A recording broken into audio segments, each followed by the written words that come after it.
Hi everyone, Bobby Lee here, and I am going to show you how to use the spot removal and the patch tool in Adobe Photoshop to restore an old photo. Now, this photo is a picture of my brother and my sister many years ago.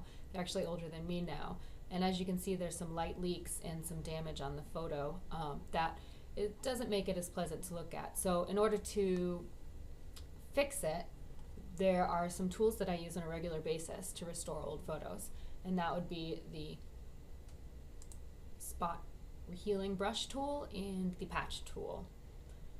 I guess we'll start with the patch tool, and what you can do is actually circle around what you want to remove. So for instance, this damage is a good starter. You're going to go up to Edit, you're going to go to Fill, or to shortcut you can hit Shift F5. Make sure that you're in Content Aware, Color Adaptation, and hit OK.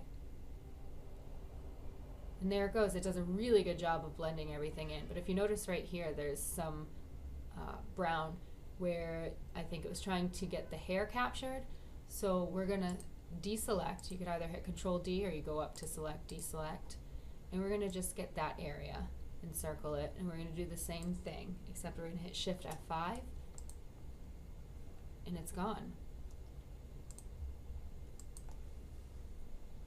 Now, the spot healing brush does a great job with small circle-like things like this light leak. You can do it in a multitude of sizes.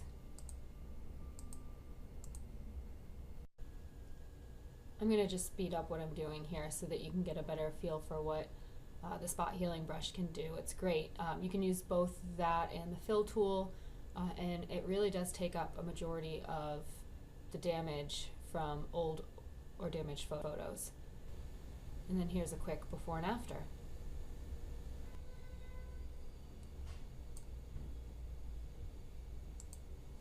Hope you found this helpful.